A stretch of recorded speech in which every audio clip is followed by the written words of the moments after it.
Bonjour à tous, bienvenue dans ce nouveau numéro de Si on parlait sport, l'émission à ne surtout pas manquer sur vos écrans également en podcast si vous êtes un passionné de sport local. Aujourd'hui, il y aura comme toujours des analyses techniques, des décryptages et surtout une dose de bonne humeur. Comme toujours, pour m'accompagner, une Dream Team. Nos chroniqueurs sont avec nous sur ce plateau. Présentation en musique. On commence à ma droite. Musique, c'est une grande sportive. Elle adore la course à pied. C'est limite devenu une drogue pour elle. Cette athlète aguerrie est également une grande fan de basket. Elle s'y connaît dans tous les sports. L'incroyable Audrey Lepère est avec nous. Bonjour. Et vous nous venez de Poissy. Avec grand plaisir. Comment allez-vous ? Très très bien, une année olympique qui se profile. Les JO, le sport, donc très contente de vous retrouver. Bon, ça faisait un petit moment qu'on vous avait pas sur ce plateau, on est très content de vous retrouver. On continue à gauche, musique. Vous reconnaissez sa musique, on l'adore comme une balade en bateau dans les 5 terres en Italie, on l'adore comme une glace prise devant le Colisée à Rome, on l'aime comme une balade en gondole à Venise, on l'adore comme une séance shopping à Milan. Notre Italian lover, Grégory Canale, est avec nous pendant une heure. Merci Mickaël, bonjour Audrey, bonjour à tous. Comment allez-vous ? Ça va très bien, là on se sort petit à petit de quelques pépins physiques niveau sportif, on va pouvoir reprendre une pratique normale, donc c'est voilà, avec grande joie que je vais pouvoir reprendre le sport normalement. Bon, rassurez-nous, pour l'émission ça va, ça va le faire. Pour l'émission on est là, on a préparé les éléments. Et peut-être quelques punchlines, on verra tout à l'heure. On repasse de l'autre côté, musique. Il est de retour dans cette émission après une blessure de plusieurs mois. Il est en pleine forme aujourd'hui, rassurez-vous. C'est le responsable sponsoring chez Orange en Ile-de-France. Mesdames et messieurs, Philippe Volac est avec nous pendant une heure. Ravi de retrouver les plateaux, ça me change des plateaux à la clinique. Et donc, non, mais ça me fait très plaisir et ça va, je veux dire. J'ai une nouvelle hanche, donc voilà, donc ça me va. Vous êtes blessé ensemble avec Grégory, je sais pas, non non, pas la même hanche, non. Pas la même hanche. Le même poste au foot, mais non, pas les mêmes blessures. Voilà, c'est ça. Vous allez bien en tout cas. Ouais, ça va très bien. Parce qu'on a reçu de nombreuses lettres de fans. Rassurez vos fans, ça va. J'étais pas fané, donc ça va. Ouais, ça va. On termine de l'autre côté. Musique, vous reconnaissez sa musique, c'est notre Empire State Building, notre Machu Picchu, notre Tour Eiffel. C'est le monument de cette émission.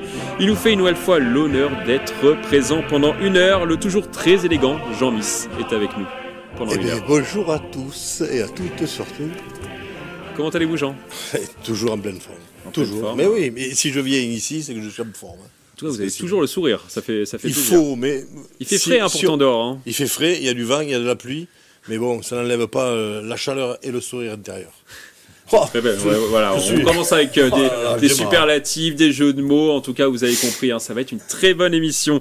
Avant de passer au programme de l'émission, on va parler de la Coupe Gambardella, la Coupe de France des jeunes.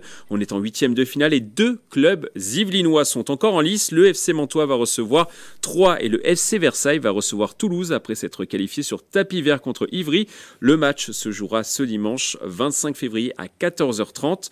Votre avis sur ces 2 Yvelinois encore en lice dans cette Coupe Gambardella ? On valide, Philippe ? Ouais, oui. On valide Qu'est-ce que vous en pensez ? Complètement, on valide. Moi, je trouve que c'est très bien. En plus, c'est les 2 dernières équipes en Ile-de-France, c'est quand même pas mal, alors qu'il y avait Paris FC, il y avait PSG, il y avait des grosses équipes quand même, ou Bretigny, enfin des grosses équipes de formation. Je trouve que c'est bien. Bon, depuis qu'ils ont revu, c'est des moins de 18 maintenant, des U18, c'est plus des U19. Je trouve que c'est encore mieux. Ça nivelle un peu, ça nivelle les valeurs. Et je trouve que c'est bien quand on voit le nombre d'équipes pro. Je crois qu'il y en a 9 clubs, enfin 9 équipes qui viennent des pros. C'est pas mal, je veux dire. Et puis, Versailles, c'est bien pour Versailles aussi, c'est bien pour Mantes aussi, ça fait de la visibilité. Et il faut dire aussi que s'ils vont au bout, c'est difficile. C'est Monaco quand même qui est le dernier gagnant, donc vainqueur. Mais je trouve que c'est une belle visibilité. J'espère qu'ils vont passer. Ouais, je suis complètement. Parce qu'en plus, la finale, elle se fait juste avant la finale de la Coupe de France, en levée de rideau. Donc, voilà. Et ça fait très très longtemps qu'il n'y a pas eu de club francilien comme le PSG. Là encore, il n'y en aura pas parce qu'il s'est fait éliminer par l'OM. Mais voilà. Mais c'est vrai que ça nivelle. Quand on voit les équipes qui restent, c'est pas des équipes. Voilà, c'est des équipes. Il y a beaucoup de la Ligue Bretagne aussi. Il y en a beaucoup et des petites équipes qui restent. Donc ça nivelle. Grégory, qu'est-ce que vous en pensez? Oui, on valide forcément. 8e de finale et encore 2 clubs yvelinois. Alors on a longtemps attendu pour le FC Versailles parce qu'il y a eu une qualification un peu particulière face à l'US Ivry. Le FC Versailles avait fait son match sur le terrain. Tous les jours quasiment on attendait la décision et finalement victoire 2-0 du FC Versailles, mais le match n'est pas allé à son terme parce qu'il y a eu quelques incidents lors de cette rencontre qui ont visé notamment l'un des arbitres. On a attendu la décision de la FFF sur tapis vert. Finalement, c'était sans surprise de FC Versailles a obtenu sa qualification. On valide parce que voilà, 2 clubs yvelinois, 2 très belles affiches face à des équipes qui ont des centres de formation avec les Stacks de 3 qui évoluent pour les grands en Ligue 2, le Toulouse FC, le TFC qui évolue là même en Ligue 1. On avait eu une rencontre Versailles-Toulouse chez les grands en Coupe de France il y a quelques temps. Et puis cette Coupe Gambardella, c'est la Coupe de France des jeunes, de la même manière que la Coupe pour leurs aînés, pour les seniors.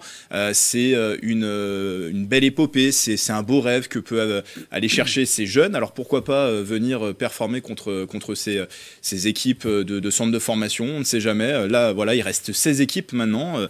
2 clubs yvelinois parmi les 16 meilleures équipes françaises. On ne peut qu'espérer. Voilà, on va prendre les matchs après les autres. C'est bizarre de dire ça au foot, on le dit souvent, mais là, pour le coup, tout est possible pour ces clubs yvelinois. Donc on va être à fond derrière eux. Audrey, ça vous fait plaisir, vous, de voir 2 clubs yvelinois?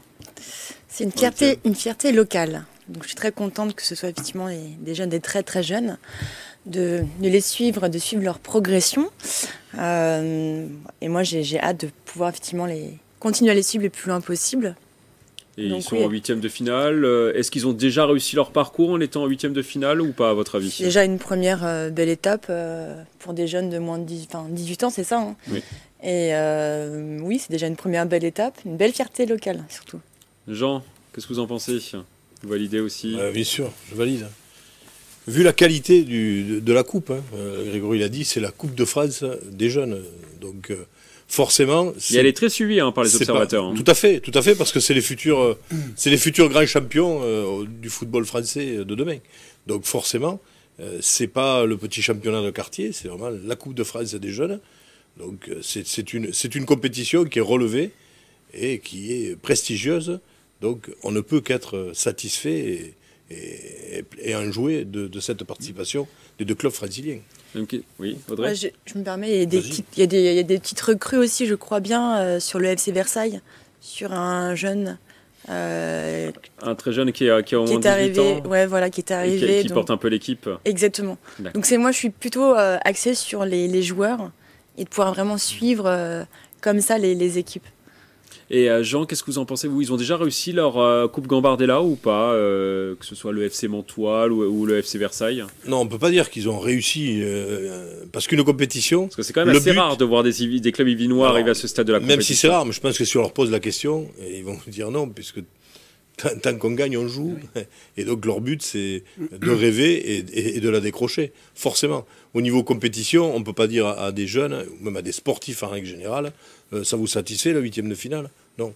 Leur objectif, c'est de décrocher la coupe, et donc forcément, ils vont tout faire et mettre les ingrédients pour y arriver. Grégory? Ce qu'on peut dire, c'est sur ces 2 clubs, on a un FC Montois qui est en National 3, le FC Versailles en National, c'est-à-dire qu'on a des équipes de jeunes derrière qui suivent, et ça fait aussi plaisir d'avoir un réservoir de jeunes talents qui puissent peut-être alimenter l'équipe senior, mais peut-être qu'il y a quelques recruteurs qui iront dénicher des pépites dans ces équipes, parce qu'on le sait, là, plus les tours vont passer, plus il y aura de recruteurs, et c'est une compétition effectivement qui est énormément suivie. Bon, j'espère en tout cas qu'ils ne se feront pas piller, comme à chaque fois en fin de saison, par les clubs professionnels. Ces clubs-là récupèrent aussi des joueurs qui sont remerciés par les clubs de formation pro aussi, et ils reviennent là parce qu'ils encadrent pas beaucoup, hein, donc aussi ça y fait aussi. Hein. Un petit tour de table, pronostic. Bon, Grégory, vous lancez ces pronostics. Hein. On sait que vous êtes un peu le spécialiste des pronostics. Non. Mais... Alors, on va pas donner forcément de score, mais 2 clubs yvelinois vont passer. Allez, au moins 1 sur les 2. Ou 0, voilà. Non, moi, je mets une pièce sur un club sur les 2. Un club. Vous dites pas qui, par contre? Je dis pas qui. Jean? Moi, je dis un club et j'ai dit Versailles. Vous mouillez, Jean. Philippe? Allez, je vais être fou, je vais dire 2. 2. Et Audrey? Moi, je reste optimiste et justement, je rejoins Jean sur Versailles. Ok, sur Versailles. Alors, Oui, nous allons maintenant passer au programme de l'émission. Aujourd'hui, nous allons parler de basket et du match entre les deux prépas versaillaises, Geneviève et Auch. On parlera aussi du gala de boxe organisé à Elancourt par la team Farouja. Mais avant de parler de ces thèmes, on va parler du PSG et de Kylian Mbappé. C'était un dossier brûlant depuis plusieurs années. Il est apparemment tranché. Le joueur du PSG, Kylian Mbappé, formé en partie dans les Yvelines à Clairefontaine, a décidé de quitter le Paris Saint-Germain en fin de saison. Il ne prolongera pas et il partira libre. Ce n'est pas encore officiel, mais il a annoncé sa décision à son employeur et à ses coéquipiers. Il devrait rejoindre le Real Madrid. La question sur cette thématique, la vie sans Kylian Mbappé est-elle possible pour le PSG? Oui ou non? Oui pour vous, Jean. Oui pour vous, Philippe. Vous êtes partagé, Greg, et partagé aussi Audrey. Bon, alors, pourquoi, Greg, vous êtes partagé? Partagé parce que le PSG et Kylian Mbappé, pour moi, sont indissociables aujourd'hui. Alors, on le disait dans la précédente émission, pour le bien d'Mbappé, il doit partir. Ça ne fait aucun doute. Mais aujourd'hui, quand on regarde purement les statistiques de Kylian Mbappé au PSG, si on prend les statistiques de la saison en cours, Mbappé a inscrit 21 buts des 53 buts au total de son équipe en Ligue 1. 4 buts sur les 8 au total inscrits en Ligue des Champions. Donc c'est un joueur qui est ultra décisif, qui marque à chaque fois dans les rencontres décisives. On l'a vu la dernière fois face à la Real Sociedad en 8e de finale aller, où il n'était pas forcément dans son match, mais à des moments clés du match, il a su répondre présent. En Ligue 1, il marque à chaque fois face à des équipes qui sont dans le top 5, si on regarde les derniers matchs de Kylian Mbappé. Alors ce qui me fait dire peut-être que la vie est possible sans lui, c'est que il score énormément au niveau des buts et c'est un peu le nerf de la guerre. Voilà, l'équipe qui marque le plus de buts que son adversaire l'a emporté. Voilà, bon, une équipe qui ne prend pas de buts aussi gagne, donc on peut aussi voir la chose dans ce sens. Mais c'est pas forcément le joueur qui fait le plus de passes décisives dans son équipe. Juste sur la Ligue 1, le joueur qui alimente le plus le buteur, c'est Ousmane Dembélé. Donc c'est pas forcément le joueur qui va amener les actions de but, c'est celui qui les termine. Et donc j'ai envie de dire, pourquoi pas aussi voir la vie sans Kylian Mbappé. C'est pour ça que je suis partagé. C'est quand même un joueur qui score beaucoup, qui est très décisif avec son équipe, mais c'est pas celui qui va alimenter les buteurs. C'est lui le buteur en l'occurrence. Audrey, alors vous aussi vous êtes partagé. Oui, parce qu'il y a deux sujets. Moi, je suis pour le PSG, donc automatiquement, j'ai suivi Kylian Mbappé. Sachant que Kylian... En tant que supportrice, ça va, voilà. Vous vivez bien? Alors, on a le centre d'entraînement à Poissy. Donc c'est vrai que je suis un peu partagée, j'aurais aimé qu'il reste un peu plus dans l'équipe. C'est vrai que c'est un sport d'équipe avant tout. Là où effectivement je suis mitigée pour lui, c'est que c'est aussi son rêve de partir aussi faire comme son idole, Cristiano Ronaldo, c'est ça? Ouais. Et donc de pouvoir effectivement... Alors attention, il n'a pas encore signé au Real Madrid, mais normalement il devrait y aller. Beaucoup, Voilà, il devrait y aller. C'est vraiment sous peu, à mon avis. Cet été, apparemment, il y a eu des échos. Bon, encore rien n'est fixé. Donc c'est vrai que pour un jeune de 25 ans, j'aurais aimé le voir un peu plus jouer au PSG. Après, voilà, je suis aussi... Il y a d'autres joueurs, à mon avis, qu'on va sûrement retrouver au PSG. Et voilà, j'espère qu'on va continuer à gagner. Mais ça... La vie continue. Oui, mais j'aimerais bien que PSG gagne. J'ai pas envie que le Real... Philippe, qu'est-ce que vous en pensez, vous? Non, alors, pour vous, la vie sans Kylian Mbappé est possible? Oui, elle est possible, parce qu'il y a eu, bien sûr, Kylian Mbappé, c'est exceptionnel ce qu'il fait, mais avant, il y a eu Ibra, on disait la même chose avec Ibra, on a dit la même chose avec Pauletta avant, on a dit la même chose avec Rai, on a dit, tu vois, et puis en fin de compte, c'est à qu'on continue. Et puis là, ce qu'on dit aussi maintenant, c'est que ce sera pas on disait la Ibra dépendance, là on dit la Kylian dépendance. Aussi PSG, il change un peu de stature aussi, puisque c'est moins comment je veux dire, paillettes aussi, je veux dire l'équipe aussi. Là, il joue beaucoup pour Kylian. C'est vrai que sur le terrain, il joue, pour y être à tous les matchs et le voir, il joue. C'est vrai, c'est Kylian dépendance. Il joue tout pour lui aussi. Là, après, ça va changer.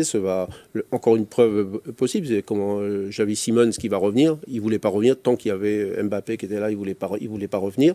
Et là, voilà. Donc oui, ça va changer. Beaucoup ont dit des entraîneurs, c'est bien, ça va niveler le championnat. Il y en a même qui ont été dire ça. Puis je me dis, bon, ça fait rien que pour lui, pour l'homme, 7 ans au PSG, je trouve que c'est bien. C'est pas beaucoup trop, mais c'est pas mal, je trouve. C'est bien. Ouais. Jean, qu'est-ce que vous en pensez?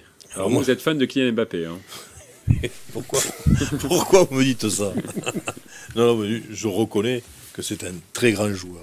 Mais c'est pour ça que j'ai répondu oui de suite. Je rejoins tout à fait ce que vient de dire Philippe. Le PSG fonctionnait très bien avant Kylian Mbappé. Certes, c'est un excellent joueur. Certes, les statistiques, il a affolé les statistiques et il les affole encore. Grégory les a données tout à l'heure. Maintenant, ça fonctionnait avant très bien sans lui et ça fonctionnera très bien sans lui aussi après.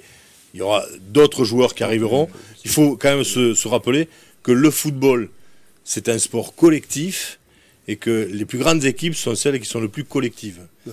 Que là, aujourd'hui, Philippe l'a dit il y a 2 minutes, le PSG joue pour Kylian Mbappé.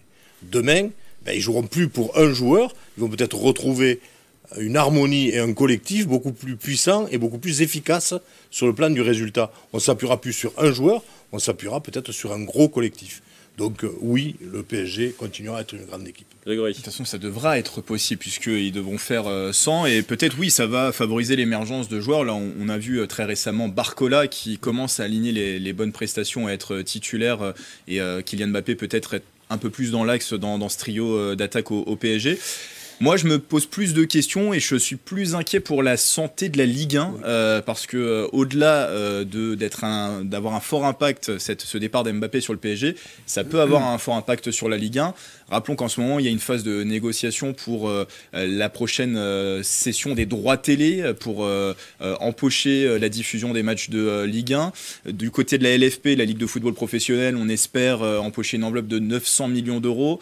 Ce qui se laisserait... Voilà, 200 millions, c'est ça à peu près l'enveloppe maintenant non, en fait, voilà, le simple fait que Mbappé s'en aille, il y aurait une décote de 20% sur le prix réel de la Ligue 1. Mbappé aujourd'hui, par saison, pour le football français, à lui seul, ça représente 140 millions d'euros à peu près par saison pour le football français. Donc forcément, le départ d'Mbappé va aussi avoir un impact sur, j'ai envie de dire, la marque Ligue 1. Après... Peut-être qu'avec l'argent du transfert, enfin non, il n'y aura pas d'argent puisqu'il va partir libre, pardon. Mais peut-être qu'avec avec des moyens conséquents du PSG, ils pourront attirer de nouveau un grand joueur. Après, le PSG va économiser environ 200 millions d'euros avec son départ, avec salaire, 500, voilà. Dit jusqu'à 500. Jusqu'à 500 millions d'euros, ils vont économiser. Donc techniquement, ils pourront recruter pour le remplacer. Pour le PSG, oui. Mais voilà, je me fais un peu plus d'inquiétude pour la Ligue 1 parce qu'ils perdront Mbappé, ils ont déjà perdu Messi et Neymar en l'espace d'un été. Et qu'est-ce qu'il faut faire alors du coup? Est-ce qu'il faut recruter Bling Bling? Est-ce qu'il faut recruter de grands attaquants? Qu'est-ce qu'il faut faire? Est-ce qu'il faut recruter peut-être à plusieurs postes différents pour créer une équipe plus forte? Audrey, qu'est-ce que vous en pensez? Il faut recruter, ça c'est évident. On peut pas laisser l'équipe comme ça. Ah non, mais Kylian Mbappé, c'est quand même un très grand joueur. Il y a des très bons joueurs, ça je le reconnais. Il va falloir aussi que le PSG gagne. Il faut une tête d'affiche? Oui, je pense. Ça marche toujours comme ça. Jean? Oui. D'un côté, oui. Il y aura 2 solutions, je l'ai dit juste avant. Il y aura 2 solutions. Ou on recrute un grand joueur autour duquel on continuera à jouer comme on l'a fait jusqu'à maintenant, comme on le fait actuellement jusqu'à maintenant le PSG. Ou alors on recrute pour faire un groupe fort et solide. Parce que, encore une fois, c'est un sport collectif.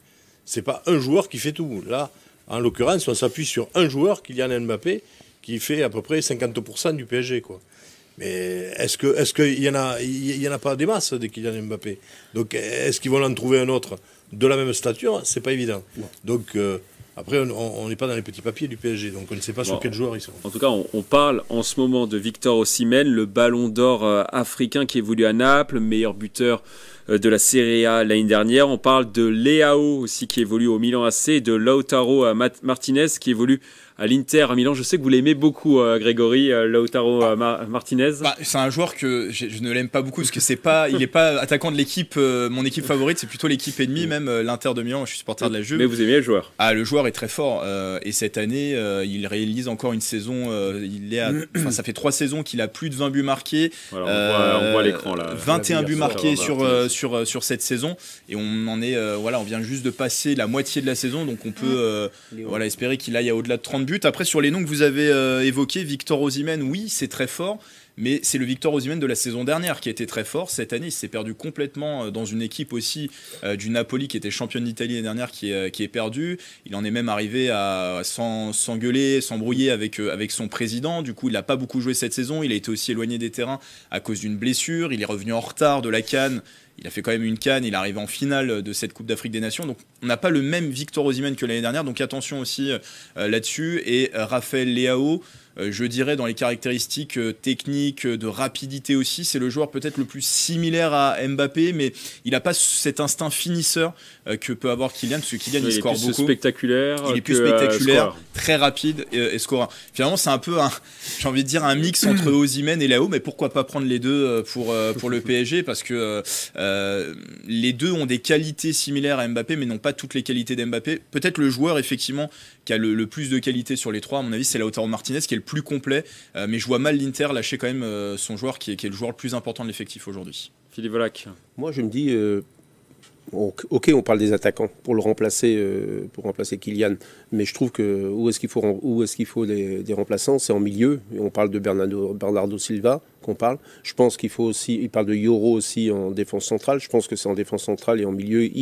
En plus, il faut quelqu'un qui ait de l'expérience, parce je trouve que là, il y a beaucoup de jeunes dans l'équipe. L'équipe est très jeune. Je veux dire ça. Donc, je pense que là, on se voit cette année, il manque un l'équipe du Real Madrid est une équipe très jeune également. Si on regarde bien. Oui, aussi. Mais avec je Vinicius, trouve que Bellingham, moins de 25 ans. Devant aussi. Donc là, je pense que on parle pour remplacer Kylian Mbappé, mais il y a aussi parce qu'ils ont de quoi faire. Si devant, ils ont quand même Barcola, Dembélé, Ramos, Kolo Muani, quelque part, c'est quand même pas mal. Quand même. Bon, ça vaut pas les 90 millions comme on a dit, tout ça, mais quand même, je veux dire, je pense qu'en milieu de terrain et en défense, je pense que c'est là qui ça pêche un peu. Jean, vous vouliez réagir? Je vais réagir juste sur ce que disait Grégory. Vous êtes d'accord avec lui? Je suis d'accord avec lui, une partie, tout à fait, une partie. Mais juste, on a cité quand même deux joueurs sur trois qui évoluent avec des statistiques par rapport au nombre de buts, mais qui évoluent dans le championnat italien. Non, les trois évoluent dans le championnat italien. Les trois évoluent dans le championnat italien. Sans dénigrer, parce que là, Grégory va... sans dénigrer le championnat italien, mais c'est pas le plus relevé du championnat d'Europe. Donc, il y avait 3 finalistes dans les 3 compétitions européennes l'année dernière. D'accord, mais bon, je parle pas des équipes en particulier, je parle du championnat dans sa globalité. On sait quand même que le championnat italien n'est quand même pas le plus relevé. Un peu plus relevé que le championnat d'Europe. Donc voilà, attention quand même. Vous réglerez ça après l'émission. Ouais, c'est juste typique. C'est l'Arabie Saoudite qui est le meilleur que le championnat français, qu'a dit Ronaldo. Donc non, ça vous plaît pas. Si, ça vous plaît. C'est juste pour taquiner un peu Grégory. Un petit peu légèrement, mais quand même, j'en souligne. Bon, en tout cas, on peut se préparer déjà au départ de Kylian Mbappé. C'est aussi ça qui est bien, Audrey, dans son annonce, même si c'est pas officiel. On peut déjà commencer à préparer l'équipe pour la saison prochaine et le mercato d'été. Moi, je suis très sensible qu'il y ait un meneur. Effectivement, je suis d'accord avec ce que tu dis, Jean, sur l'état d'esprit d'un groupe, c'est important. Mais je pense qu'il est essentiel, notamment au PSG, d'avoir effectivement un meneur qui aussi implique un état d'esprit, qui implique aussi une ferveur. Et c'est ce qui fait aussi la renommée du PSG. Donc, je suis très attachée à qui va pas remplacer, parce que ne sera pas remplaçable, mais qui va être, entre guillemets, la tête d'affiche du PSG. La tête de gondole. Si alors, je n'irai pas jusque-là, mais effectivement, oui, celui qui va effectivement mener cette belle équipe. Alors, en tout cas, oui, on me dit on va être Zidane, mais bon, Zidane malheureusement n'est. Je ne l'ai pas encore cité, mais si vous le citez, je serai disponible, mais peut-être en tant qu'entraîneur, pourquoi pas. En tout cas, on suivra avec attention le choix de Kylian Mbappé et peut-être son départ vers le Real Madrid. On va continuer à parler d'un autre prodige yvelinois, Victor Wembanyama, originaire du Chénet Rocancourt, très impressionnant depuis le début de la saison. Le joueur de 2,23 m a déjà mis dans son rétroviseur un certain Michael Jordan au bout de 50 matchs de saison régulière. On va regarder la statistique. Il a déjà atteint les 1000 points en carrière. Il est passé devant MJ en tant que 4e joueur le plus rapide à scorer 1000 points en carrière. La question sur cette thématique, Victor Wembanyama est-il plus fort que Michael Jordan? Partagez pour vous, Philippe, et on n'a que du nom sinon. Alors on va faire un petit duel entre Jean et vous, Audrey. Qui moi, commence? Moi, j'étais. Partagez. Moi j'ai dit non. À partager. Partagez. D'accord. Moi j'ai dit non. Partagez ou non? Ah non, moi, c'est non. Ah, c'est non. Ah oui. Ah, c'est toi, Philippe Philippe. qui était D'accord, c'est Philippe. Alors, un petit duel entre Jean et Philippe. Philippe, Vas-y, vous je commencez? t'en prie. Ouais. Honneur aux blessés. Alors moi, je suis partagé parce que, pas que dans le basket, hein, mais j'aime pas comparer entre les générations. Voilà, je trouve que c'est complètement différent. On peut parler du foot, du rugby, on compare toujours, mais c'est complètement différent. Oui, sur les stats qu'il nous fait, c'est Après, impressionnant. En NBA, on parle beaucoup de statistiques. Oui, on parle beaucoup de statistiques, mais moi je parle Plus qu'en aussi foot, par exemple. Voilà, je parle surtout d'époque, en fin de compte, d'époque. C'est complètement différent. Je sais même pas si à l'époque de Michael Jordan, c'était déjà des quarts de 12 minutes déjà, je sais pas déjà, et ça y fait, c'est important. Si. C'est important. Ah, tu le sais. Oui, D'accord. c'est mon joueur préféré. D'accord. ok. Michael Jordan. Oui. Ah, d'accord. Ouais. Un d'accord. spécialiste en face. Ouais. Accrochez-vous, Philippe. Non, mais voilà. Donc, mais c'est vrai qu'il est très fort. Il n'y a rien à dire, hein, je veux dire. Là, il joue que 22 minutes par match ou 20 minutes, et Jordan par rapport au truc, c'était 28 minutes déjà. Donc, et puis il est bon partout. C'est le meilleur rookie en fin de compte. Il a les meilleures statistiques des rookies. Hein, je veux Il dire. tourne à 20 points par match, 10 rebonds, 3 passes et 3 contres en moyenne. Et il joue presque tous les matchs, presque, je dirais. Il a des matchs qu'il a été au repos, mais c'est quand même impressionnant. Il faut dire que c'est sa première année. Bon, rookie, je crois que c'est la première année, mais c'est quand même impressionnant. Je veux dire. On avait un petit peu peur en début de saison Oui. qu'il se blesse. Oui, éventuellement, et puis en fin de compte, finalement, non, pour en fin de l'instant, compte, non. il est très... Alors, on va donner la parole au plus grand fan de l'histoire de Michael Jordan, Jean. Non, mais c'est mon joueur préféré, mon joueur de basket préféré. Oui, Victor Wembanyama affole les compteurs. C'est certainement, et je le dis, je le répète, une future star de la NBA. Mais c'est futur. Pour l'instant, c'est quand même un jeune joueur, encore un jeune joueur, avec toutes les grandes statistiques qu'il envoie. Mais on ne peut pas comparer Wembanyama à Jordan. C'est Oui, pas mais possible. vous parlez sur toute sa carrière, hein, Non, mais Michael Jordan. là, on Mais parle, sur on parle les de le premiers début, matchs. les premiers matchs. Sur les premiers matchs. Sauf qu'on ne peut pas comparer un joueur C'est sur simplement c'est son 1000 début de points, carrière. 1000 points, les On est 1000 premiers points. Bien sûr, on est d'accord. Sauf que un début de carrière, c'est un début de carrière. On ne met pas Monsieur Michael Jordan parce que c'est quand même le grand joueur de basket de tous les temps. C'est la pour référence. moi, c'est la référence. Je crois qu'il a amené énormément de monde à regarder le basket parce que c'était un phénomène. Et on ne peut pas mettre ce joueur-là au même niveau et la comparaison. Le début de carrière, mais ça ne veut rien dire un début de carrière. Pour l'instant, malheureusement, Victor Wembanyama n'a rien gagné, n'a rien fait. Alors, sur son début de carrière, je suis entièrement d'accord. Il est exceptionnel. Mais laissons-lui le temps. Laissons-lui le temps de grandir, parce que ça devrait être un grand. Mais pas le comparer à Michael Jordan. Non. Pas grandir, il est déjà assez grand. Non, grandir, non. Mais je dirais, Oui, parce au que niveau technique. j'ai dit qu'il faisait 2m23, mais il y en a certains qui disent Garou. 2m24, 2m25, Garou. 2m26. Ça dépend s'il est avec les chaussures ou pas. Enfin, voilà. Il est Ouais. quand même assez grand. Hein. Non, mais il est plus que grand. Mais Jordan n'était pas immense. Hein. Il a les chaussures de Il Michael était- Michael Jordan. Jordan, Il a si les mes chaussures de souvenirs sont Michael bons, Jordan. 1m99. Ouais, c'est ça, Si j'allais mes dire 2 souvenirs mètres. sont bons. J'étais à 2 mètres, voilà. 2 mètres, j'arrondissais. Il a les chaussures de Michael Jordan. C'est pour ça. Oui. Audrey, est-ce que vous restez sur votre position, vous restez dans la team Jean ou vous basculez dans la team Philippe? Je vais être sympa, je vais être dans la team Jean. Non, mais pour moi, Michael Jordan, c'est une légende. Donc, une légende, pour moi, on ne peut pas comparer une légende à effectivement un jeune joueur. Je suis d'accord que Victor Wembanyama est un joueur d'excellence. C'est aussi un des deuxièmes joueurs les plus regardés dans le NBA. Donc, c'est aussi pour ça qu'on le compare. Mais je te rejoins complètement, Jean. Moi, j'aime beaucoup en plus Michael Jordan, notamment par le numéro 23. C'est un nombre porte-bonheur. Et je suis plutôt sur la durée, effectivement, de pouvoir suivre Victor le plus longtemps possible. Et en plus, c'est un joueur qui est de chez nous, hein, Illinois. Voilà, donc, On a eu beaucoup de chance. On a peut-être le meilleur joueur français de tous les temps qui habite dans les Yvelines, enfin qui vient des Yvelines. Après, pour Victor, en fait, sa référence, c'est LeBron, un des basketteurs aussi les plus connus aussi de la génération de Michael Jordan.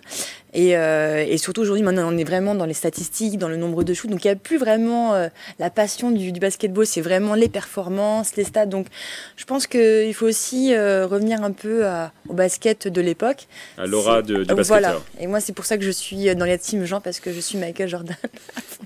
Bon, team Jean et team Audrey. Soyons sérieux, Mickaël, on ne peut pas comparer Wembanyama à Michael Jordan. Non, mais on compare encore une nouvelle fois sur les début stats à l'instant de carrière. T, oui, Wembanyama inscrit 1000 points plus rapidement que Michael Jordan. Mais si on prend la saison de rookie de Michael Jordan, il avait une moyenne de points plus élevée par match, 28 points par match pour Michael Jordan. Et on ne peut pas comparer un jeune. Moi, je dis toujours, laissons les jeunes travailler tranquilles. Là, c'est vrai que Wembanyama est exposé. On l'a dit, il est paré. C'est peut-être votre jeune que vous pouvez le moins couver, Grégory. Non, mais voilà, il est paré. Il va faire, je pense, un très très bon bout de chemin. J'espère même un grand chemin en NBA. Mais voilà, on peut pas comparer. Au-delà d'être une légende du basket, Michael Jordan, moi je le mets peut-être dans mon top 3 des sportifs de l'histoire. Il a eu une carrière énorme, 6 titres de NBA. Le dernier, il l'a eu très tard à 35 ans. Il est revenu, voilà, c'est un retour après une petite carrière dans le baseball. Il a essayé, rien que ça, c'est légendaire. Il a été un nombre de fois incalculable MVP. Il a affolé plein de records. Wembanyama, ok, il a ce record de 1000 points inscrits. Et encore, c'est pas le joueur le plus rapide dans l'histoire à avoir inscrit ces 1000 points lors de sa première saison NBA. Mais il a été 10 fois meilleur scoreur de NBA. Sur ses stats en carrière, je crois que c'est le meilleur scoreur qui a une moyenne de points. Je crois que je m'étais noté, c'est 30,1 points par match. Meilleure moyenne de points en carrière. Michael Jordan, c'est aussi... au-delà d'être un sportif, une marque. Il y a ce film, moi, quand j'étais petit, Space Jam, c'est rentré un peu dans mon imaginaire comme un film avec les Looney Tunes. Voilà, ça montre à quel point Michael Jordan est une légende. La marque Jordan aussi, hein, si on va encore plus loin, qui, je crois, a fait 5 milliards de recettes en 2022. On ne peut pas comparer peut-être le meilleur joueur, le meilleur prospect, le meilleur... peut-être la meilleure promesse de NBA à la plus grande des légendes. À mon avis, c'est totalement prématuré. Mais c'est tout le mal que je lui souhaite à Victor Wembanyama, c'est qu'il puisse marcher dans les pas de Michael Jordan. On va en parler dans 10 ans peut-être, Grégory. Ouais, je vous propose ça. Ouais, on verra. Peut-être, on se donne rendez-vous dans 10 ans. En tout cas, les attentes autour de Victor Wembanyama sont peut-être un peu similaires à celles qu'on avait pour Michael Jordan quand il arrivait en NBA, Philippe, finalement. Avec le recul. Oui, avec le recul, oui. Avec le recul, mais bon... Comme je dis, hein, je ne peux pas comparer les deux. Jordan, c'est un extraterrestre. Et là, il faut voir ce qu'il va donner sur la durée. Et puis voilà, quand il aura son macaron. Bon, on attendra encore quelques années pour refaire ce débat. Hein. Peut-être dans 10 ans, rendez-vous dans le prochain Si on parlait sport dans 10 ans. On verra ça. Hein. On aura quelques années de plus tout autour de cette table. Mais bon, on en reparlera. On continue à parler de basket. Le grand match des lycées Versailles, Sainte-Geneviève et Auch s'est tenu le 8 février dernier au gymnase Mauboron. Un match sulfureux dans une très belle ambiance qui s'est terminée par une victoire de Ginette sur le score de 49-36. On écoute les réactions à la fin du match. Déçu du résultat, mais au-delà de ça, ça reste un excellent souvenir, je pense qu'on aura tous en commun. Parce que indépendamment de la victoire ou de la défaite, le fait de jouer devant un public comme ça, avec des ultras aussi peu habillés et déjantés, forcément ça fait plaisir. Non, on n'a jamais douté. Quand on est revenu, en deuxième mi-temps, on a levé la tête et on s'est dit qu'on pouvait le faire, on était meilleurs qu'eux. Ilan qui est bien sûr le capitaine de l'équipe Auch et non pas Ginette, hein. On l'a reconnu au niveau des couleurs notamment.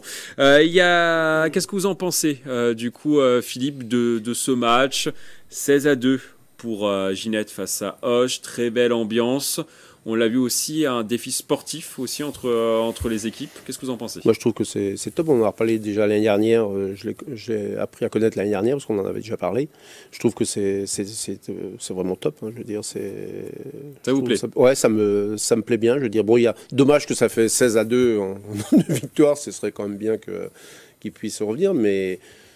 Voilà, moi je trouve que c'est bien, il y a une super ambiance, tout le monde attend ça. Dans l'année, je suis sûr qu'il commence l'année scolaire, il parle que de ça. Je trouve que c'est le point d'orgue de l'année scolaire. Je trouve que c'est l'année étudiante, je trouve que c'est bien.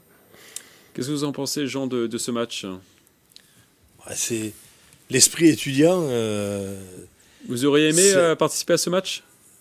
Participation. Alors, j'ai eu la chance, moi, à mon époque, ma jeune époque, où je jouais au rugby. C'était à quoi, 5-6 ans, c'est ça ? Il n'y a pas très longtemps. Il n'y a pas très longtemps, mais c'était le côté scolaire, bien sûr. L'UNSS, à l'époque, c'était l'ASU, Ça m'a rappelé à quelques-uns. Mais j'ai eu la chance de connaître ce genre d'effervescence, puisqu'on avait été, nous, on a été en finale du championnat de France, scolaire, universitaire, pardon, voilà, je cherchais le mot, c'est pas scolaire, c'est universitaire. On a été la chance d'avoir fait le championnat de France universitaire, et on avait connu cet engouement et tout ce qui va autour de ces événements sportifs. Et donc ça, c'est vraiment à l'état pur. C'est vraiment au summum, puisqu'il y a à peu près 2000 spectateurs pour cet événement. 1300 officiellement. 1300 officiellement. Ils sont presque sur le terrain. Et officieusement... On ne donnera pas les chiffres. Officiellement pour des raisons de sécurité, certainement. Non, mais c'est vrai que c'est fabuleux. Et comme disait Philippe, je pense que toute l'année, ça doit parler de ce match. Et tout le monde doit attendre ça avec impatience. Et ça doit alimenter les discussions et les conversations de bruit de couloir. Audrey, qu'est-ce que vous en pensez de ce match? Je suis toujours dans la team Jean. Oui, je pense que c'est le rendez-vous étudiant. C'est effectivement, il y a les joueurs, il y a les spectateurs, il y a aussi, on voit les cheerleaders qui sont aussi sur le terrain. Oui, je pense que 2000, ça peut facilement être le nombre de personnes, mais je pense que ça peut vraiment augmenter beaucoup plus. C'est le rendez-vous des étudiants. C'est avant tout un match ou même...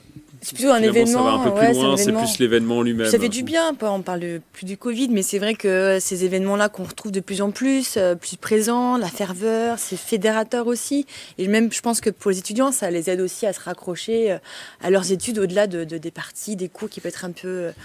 Ouais, apparemment, pour préparer ce type de match, ils font leurs entraînements à 22, 23 heures, voire à minuit. D'accord. Ils ont un gymnase qui est laissé à disposition pour pouvoir s'entraîner parce qu'ils ont les cours sinon toute la journée. Grégory, alors vous y étiez, qu'est-ce que vous en pensez déjà du match? C'était ma troisième déjà, Ginette. Le match en soi, pour moi, le résultat est presque anecdotique, même si je pense que les joueurs de Ginette ne le pensent pas comme ça. Mais finalement, le match, Audrey l'a rappelé, c'est qu'un petit aspect, c'est un aspect de l'événement. L'événement Ginette-Auch, c'est une soirée énorme avec deux publics, des fervents supporters. Il y a des petites chamailleries, on va dire. Ça se clash entre les deux camps, mais ça reste bon enfant. Il y a ces spectacles de danse, de chansons. Il y a les cheerleaders aussi qui font le show. Cette année, on a eu le droit aussi à une démonstration de cécifoot. Je sais que Philippe suit pas mal Yvan Amandji. C'est Céci footballeur, je sais pas si on peut dire comme ça, mais en tout cas qui a fait une petite démonstration. Donc c'est un show avant d'être, j'ai envie de dire, un événement sportif. Après, c'est vrai qu'au cœur de cet événement, il y a le match. Cette année, le match, moi, je l'ai trouvé plutôt attrayant sur, on va dire, le scénario. On a vu une équipe de Auch qui a vraiment tenu la baraque au début. On a cru pendant longtemps que Auch allait arracher sa 3e victoire dans cette 18e édition. Et après, les joueurs de Ginette, visiblement, à la mi-temps, le discours du coach François Lamand a dû faire effet puisque ils ont complètement dominé les deux derniers quart-temps. Donc le match, moi je trouve d'année en année, le niveau, je trouve que ça progresse. C'est pas un niveau exceptionnel, mais j'ai envie de dire, c'est pas ce qu'on attend avant tout de ce match. Et après, sur le fait de grandir ou pas, je sais pas s'il y aurait un intérêt à le faire grandir. On va en parler juste après. Voilà. On va peut-être regarder d'abord un extrait et ensuite on verra si cet événement peut-être grandir à l'avenir. On regarde l'extrait.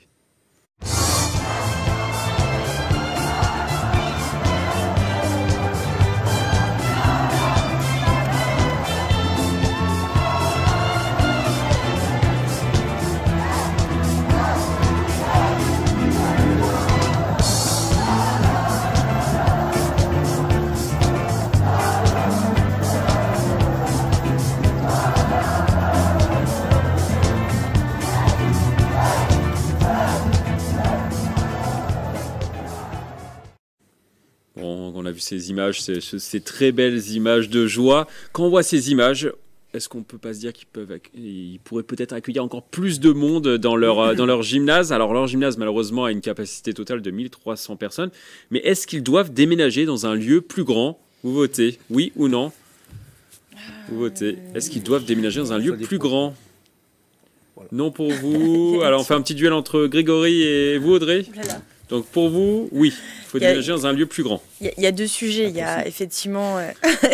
Oui, est-ce qu'il y a des salles à Poissy peut-être qui pourraient les accueillir?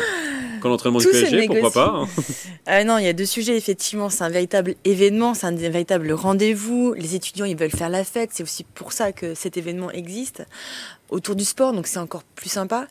Le lieu joue aussi dans cet esprit. Il faut que le lieu soit aussi en adéquation avec cet événement. Que ce soit à Poissy ou dans une autre ville, c'est dans une capacité, je pense, au-delà des 2000 personnes. Je pense que ça peut être monté à 3000 personnes. Ça peut être un véritable événement de l'année aussi. Tout le monde ne peut pas venir, bien sûr, sur cette rencontre. Il y a énormément d'élèves qui viennent, mais tout le monde ne vient pas. Tous les deux lycées ne viennent pas. Pour l'instant. Pour l'instant. Donc pour vous, oui. Il faudrait un lieu plus grand. Ok. À vous, Grégory. Pour moi, non. On s'est plaint. Alors, c'est pas le même sport. Le Football Club de Versailles qui a aller s'exporter au stade Jean-Bouin à Paris. Là, on a envie quand même que cet événement reste à Versailles. On parle d'un événement entre deux lycées de Versailles. Je le vois mal s'exporter ailleurs. Et après, en capacité, en enceinte, avec une capacité disponible peut-être supérieure à Versailles, il n'y a pas grand-chose à part le gymnase Montboron. Moi, je pense que ce qui fait la beauté de l'événement, c'est justement qu'on ait cette ferveur qui soit remplie par les étudiants des deux lycées. Je ne sais pas si dans une enceinte plus grande, moi, ma peur, c'est que ça sonne un peu creux dans une enceinte un peu plus grande. Peut-être, oui, l'intérêt, ce serait de l'ouvrir au public, ce qui n'est pas le cas aujourd'hui, mais c'est aussi, moi, je trouve, ce qui fait un peu l'essence de ce rendez-vous, un petit moment, le charme de ce rendez-vous, un petit moment de retrouvailles entre deux lycées qui peuvent être un peu rivaux. Voilà, il y a une rivalité sur ces prépas, et c'est une parenthèse enchantée, cette soirée, dans des années qui sont très difficiles pour ces étudiants, où ils n'ont pas vraiment le temps de se divertir. Là, c'est une soirée que leur offre François Lamand, l'organisateur, et toute l'équipe organisatrice. Je ne sais pas s'il faudrait l'exporter. Moi, je reste convaincu que non, que le lieu du gymnase Montboron reste plus propice pour l'événement. Rapidement, Philippe, Jean, qui vous a convaincu? Ça dépend ce qu'ils recherchent. Je veux dire, rester où est-ce qu'ils sont, c'est bien parce que ça reste dans le cocon, comme on dit, c'est bien, avec le mur d'escalade qui est joli aussi. Et en plus, le gymnase Montboron est à égale distance de Sainte-Geneviève et de Auch. Aussi, il y a une symbolique. Ouais, aussi. Donc, non, parce que où est-ce qu'il faudrait l'exporter? Ce serait à Saint-Quentin, au Vélodrome de Saint-Quentin, en fin de compte, quelque part, pour avoir vraiment énormément. C'est sûr que ça frustre énormément, je pense, d'étudiants. Ça, c'est certain. Il y a les problèmes de sécurité aussi, qu'il faut faire attention aussi, parce que de plus en plus, ok, c'est 1300, mais s'il y en a plus, ils se mettent dans la mouise un peu, si tu veux, parce qu'on ne sait pas, tant qu'il ne se passe rien, ça va. Mais voilà, faut voir. Mais je trouve que c'est bien, l'ambiance est top. Ouais. Jean? Non, moi j'avais répondu non, comme Grégory, tout simplement parce que si on veut garder cet événement cocooning où tout le monde s'y retrouve finalement, l'ouvrir au public, franchement, je vois pas qui viendrait, parce que sportivement, c'est quand même pas le sommet du basket. Donc c'est pas, Grégory l'a dit juste avant. On vient pour l'ambiance. Pour l'ambiance, sauf que l'ambiance, elle est faite par deux établissements qui vivent entre autres pour ça toute leur année scolaire. C'est le rendez-vous de fin d'année, c'est un petit peu l'apothéose avec ce petit challenge sportif au milieu. Mais est-ce que quelqu'un de l'extérieur viendrait avec les mêmes valeurs et les mêmes mentalités? Je ne crois pas. Et à vouloir peut-être l'ouvrir aux autres, ils perdraient peut-être le fond de cette grande fête qu'ils font ensemble, pour moi. Donc, moi, je dis non, laissons comme ça, parce que justement, ils y sont, c'est la fête, ils sont entre eux, et ils se comprennent tous, ils parlent le même langage. Et j'ai peur que s'ils l'ouvrent à d'autres, moi le premier, si j'y vais, je vais faire la fête quoi? Je ne vais pas me sentir concerné.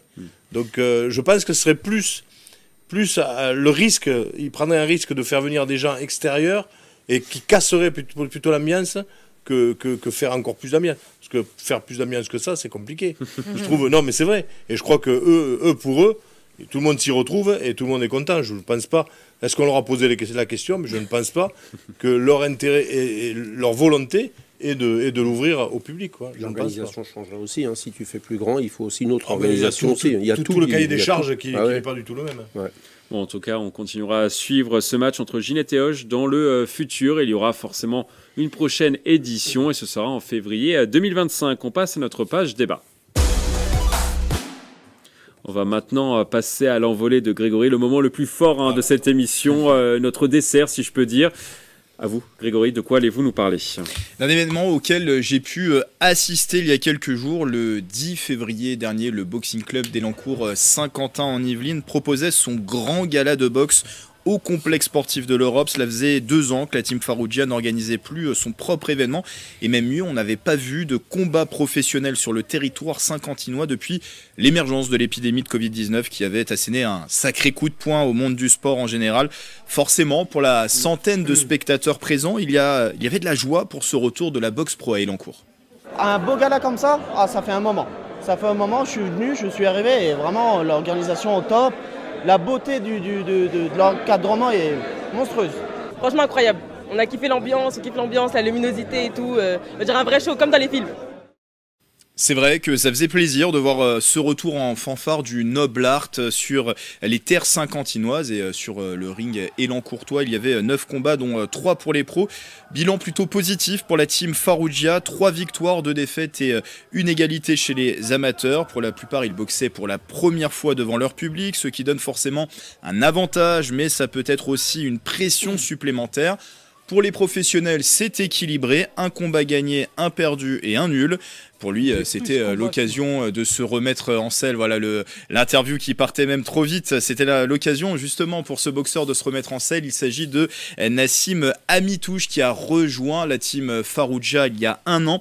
Il compte de nombreuses années chez les amateurs. Il a même intégré les rangs de l'équipe de France par le passé. À Elancourt, c'était seulement son 2e combat professionnel et il n'avait plus combattu depuis 2019. Il a ressenti sur le ring ce manque, on va dire, de forme, ce manque d'expérience récente dans la boxe. L'Yvelinois n'est pas parvenu à prendre le dessus sur son adversaire, le Géorgien Georgi Tchedlichvili. Je vais y arriver. Le duel s'est soldé par un nul. J'ai plus combattu la perte de poids que l'adversaire dans ma tête. J'ai dû perdre plus de 12 kilos en 1 mois. Donc voilà, j'ai réussi à le faire, le poids. Et il m'a peut-être manqué quelque chose à cause de ça, ou je ne sais pas.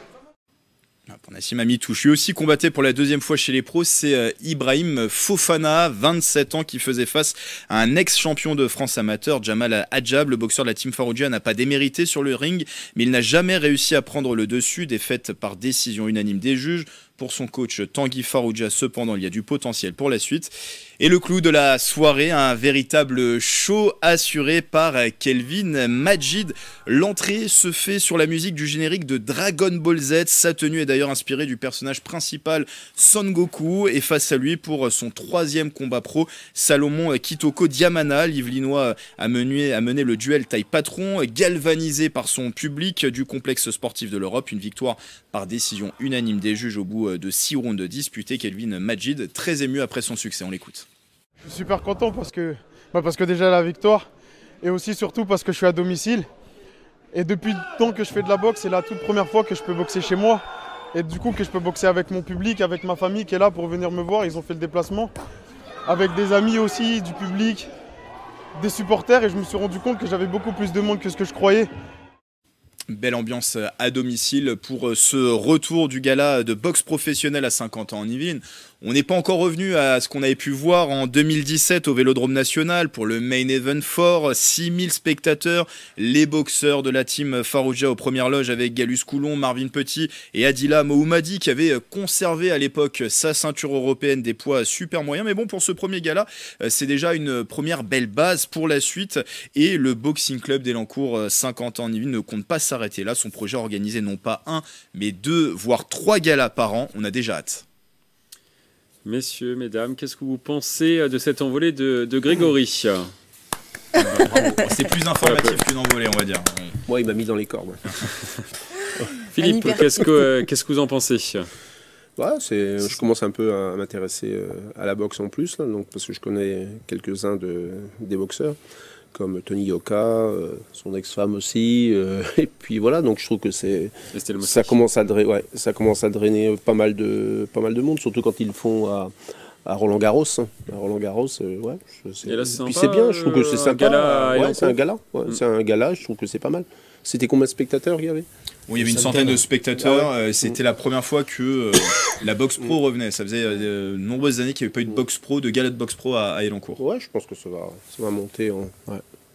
Jean, vous êtes fan pour le coup de boxe? Vous aimez beaucoup la boxe? Ouais, j'aime surtout l'anglaise, comme ça. Boxe anglaise. C'est très très bien parce que c'est une des disciplines où le Covid a fait mal parce que il y avait de beaux galas. On l'a vu en image, le dernier gala avant celui-là, où c'était quand même un grand spectacle. Là, ils essaient de repartir. Il faut une centaine de spectateurs. La boxe, ça attire du monde. C'est quand même un gala à l'état pur. Vraiment, c'est quelque chose. Il faut y aller au moins une fois pour se rendre compte qu'un gala de boxe, ils prennent pas le terme gala pour rien, parce que c'est vraiment un gala. Et là, je pense que le club des Cancours va pouvoir relancer leur gala de manière magnifique, comme ils le faisaient auparavant, avant le Covid. Donc pour moi, c'est tout positif. Et je leur souhaite bonne chance pour la suite. Audrey, rapidement, un gala Elancourt, qu'est-ce que vous en pensez? Je pense que c'est aussi un événement très très sérieux pour le coup, la boxe. S'il y a moins de ferveur, c'est très technique aussi. Moi, je ne connais pas vraiment très bien la boxe parce que j'ai toujours un peu peur de me prendre un uppercut. Cela dit, si ça se passe effectivement dans les bonnes règles à Elancourt, pourquoi pas. Donc 2, 3 par an, c'est bien? C'est une bonne idée? C'est beaucoup, 2-3 par an. Donc, autant faire un et beau, magnifique. Un déjà. Je pense que exactement, un par un pour l'instant, an, et après on verra pour la suite. Tout à fait, oui. On va passer à notre dernière thématique. La joueuse de tennis fauteuil Pauline Déroulède vient d'être choisie comme égérie de Dior. Ce sera une première collaboration entre l'Yvelinoise, triple championne de France, et le groupe LVMH, partenaire des Jeux Olympiques et Paralympiques. 3 autres sportifs de haut niveau ont été sélectionnés par la maison. Léon Marchand en natation, Enzo Lefort en escrime et Mélanie De Jesus dos Santos en gymnastique. Alors on connaît l'histoire de Pauline Déroulède. Elle a été victime d'un accident de la route en 2018, alors qu'elle était en scooter à l'arrêt sur un trottoir. Elle a été percutée par un conducteur de 92 ans. Sa jambe gauche a été amputée. Elle est devenue joueuse professionnelle juste après. Elle a aussi participé à des émissions de télévision comme Danse avec les stars. Elle milite pour l'obligation des personnes âgées de passer des contrôles d'aptitude à la conduite. Alors la question sur cette thématique, peut-elle faire passer plus de messages avec ce partenariat? Qu'est-ce que vous en pensez? Partenariat Pauline Déroulède chez Dior. Oui, pour vous tous, sauf Grégory. Grégory, alors vous êtes partagé.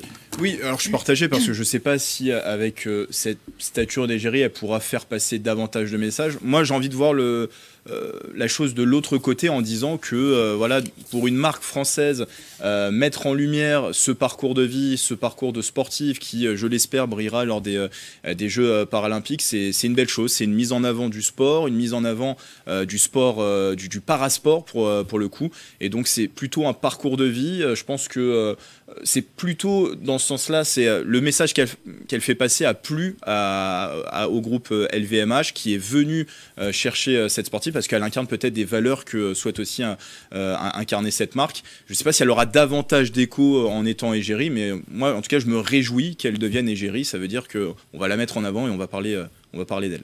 Audrey, vous qui êtes dans la communication, est-ce que c'est un bon coup de com' pour elle et également pour LVMH? Alors oui, j'ai envie de vous dire bien évidemment, du côté de la maison Louis Vuitton, c'est quand même la 4e athlète à intégrer la maison Louis Vuitton. Pour ces Jeux Olympiques. Pour ces Jeux Olympiques, tout à fait. Là où effectivement ça peut être aussi intéressant pour eux, c'est que c'est la santé par le sport, c'est aussi de montrer ce parcours qui est exemplaire, la résilience de cette femme, l'accident, et puis de pouvoir aussi se battre encore, d'être une athlète 13e mondiale sur le para-olympique. Je pense championne de France en 2021 et elle a fait ses débuts aussi en Grand Chelem aussi en 2022. Voilà. Donc moi effectivement je rejoins Grégory sur le fait que c'est un parcours à mettre en lumière.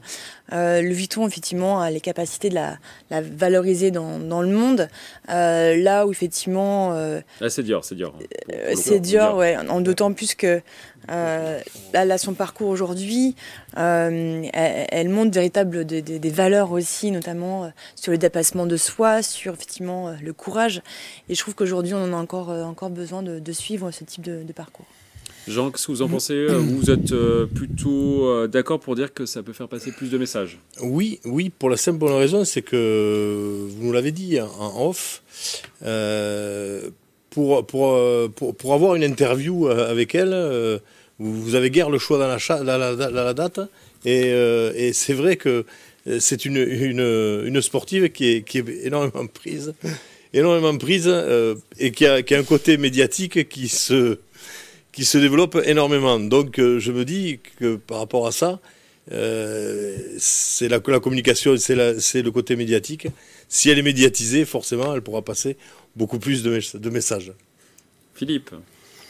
Alors moi je dirais oui, c'est bien, parce que moi je suis toujours pour, par rapport aux Jeux paralympiques. Je trouve que c'est pas mis en lumière par rapport aux Jeux olympiques, et moi je suis vraiment, par rapport que je connais comment je rigole.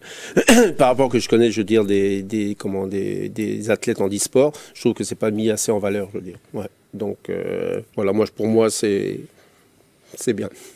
Un autre Yvelinois, par contre, est devenu égérie de Louis Vuitton. C'est Victor Wembanyama. Il est la nouvelle égérie de Louis Vuitton. La marque de luxe française va faire une campagne de publicité sur lui. Louis Vuitton, c'est la marque qui l'a accompagné pour faire son costume pour la draft. Du coup, il continue le partenariat.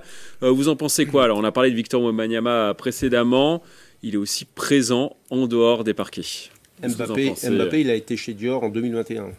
Ambassadeur. Comme quoi, le VMH met en avant des sportifs français. Ça conforte ce que je disais tout à l'heure. Je ne pense pas que ce partenariat pour Wembanyama va permettre de lui faire passer davantage de messages. Je pense que c'est plutôt la marque qui vient le chercher, parce que elle peut peut-être, on va dire, s'embellir en ayant ce sportif à ses côtés, de la même manière que pour Pauline Desrouledes. Donc voilà, c'est dans la stratégie commerciale de s'attacher les services et d'avoir comme égérie peut-être ce qui se fait de mieux en ce moment en termes de sport mondial. Oui, forcément, on peut que dire bon coup de com pour la marque. Audrey? Moi, j'ai une petite réaction, pardon. Vous avez mis rouge, par contre. Oui, j'ai mis rouge volontairement. Oui, parce pourquoi? parce qu'à un moment donné, c'est bien mignon, effectivement, que les communications viennent s'agripper à ces grands joueurs. Je pense que Victor n'a pas forcément besoin de cela. J'aimerais effectivement qu'il puisse un peu renverser les tendances. Te dire, effectivement, je suis à la fois soutenu par le NBA, mais à un moment donné, lui, l'argent, c'est pas ce qu'il attend. Il le dit d'ailleurs sur les réseaux. Moi, l'argent, c'est pas ce que j'aime. Ce que je veux, c'est du jeu. Donc il ne devrait pas faire de campagne de com ou quoi que ce soit. Qu'il ait aussi assumé de vouloir jouer et pas d'être dans la partie communication un petit peu, c'est changer un petit peu les mœurs. D'accord. Vous n'êtes pas fan à 100%. Philippe? Non, moi je trouve que toutes les stars, ils sont rattachés ils se rattachent, et même ils changent des fois même, je veux dire, à une marque. Je veux dire, moi je trouve que c'est pour Dior là, et puis la tenniswoman, je trouve que c'est très bien. Si ça peut faire regarder les Jeux Olympiques, je veux dire les Jeux Paralympiques, je trouve que c'est top. Moi je veux dire, si on la met en lumière par rapport à ça, je trouve que si ça fait, parce que je trouve que c'est trop méconnu, si tu veux. On le voit dans les billets, on voit tout ça, et il n'y a pratiquement pas de billets de vendus au niveau des Paralympiques, et c'est quand même dommage, quand même. C'est déjà la fin de cette émission. On va terminer comme d'habitude par une citation. Aujourd'hui, je vous propose une citation de Luis Fernandez, ancien footballeur et entraîneur. En compétition, il y a toujours un premier et un dernier, mais l'important est de ne pas être le second de soi-même. Je vous laisse méditer sur cette phrase. À bientôt sur TV78.